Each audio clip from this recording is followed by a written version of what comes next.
就让我们一起加入客家风情，大家来讲客家吧。For perfect pickles, proceed to Pingdong. Before modern refrigerators and freezers, people needed to pickle their food in order to preserve it for lean times. Both meat and vegetables can be pickled, and the Hakka people in the Liudui region are masters of this art.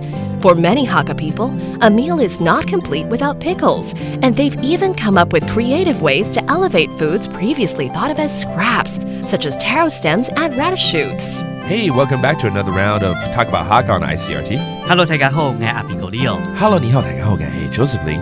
前一阵子我们才去屏东，因为台湾灯会啊，在那边待了2个礼拜啊，哇，好开心哦。然后呢，因为屏东有6堆嘛，所以我主持节目一开麦就你好，大家好，我是 Josephine， 大家很开心，大家很开心啊。要多吃一些客家料理。有，我跟你讲，这次就去6堆哦，然后有些比较算是腌制品吧，我很喜欢。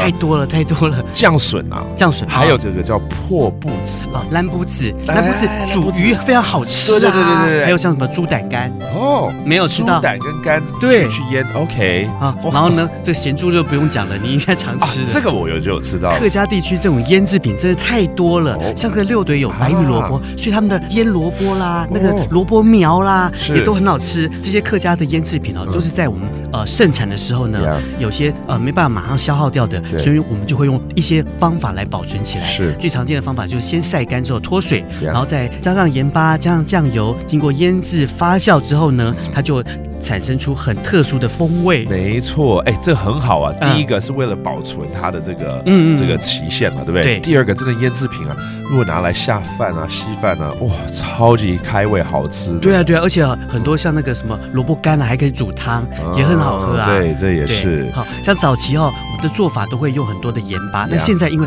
注重养生，所以我们呢盐分减量啊。对。但是呢，我们有冰箱啊，所以放在冰箱里头，保存期限也是可以变得比较长一点。这个是好事，我相信现代人呢也对这个非常注重。对，少点盐，用冰箱，大家家里都有一台，让它保存期限延长一点就可以了嘛。太好了，我一定要再回6堆呢，再来吃这些东西了哦。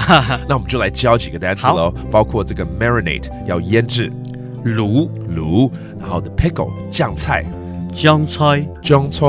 ，and then Leo highly recommend the radish 也就是萝卜。Lo pede. All right, now you know. Go to 6堆 and have these great marinated food, and that does it for today's Talk About Hakka. 什么泰嘎？俺只 say 张来了。客家风情由客家委员会监制。We Love Hakka has been brought to you by the Hakka Affairs Council.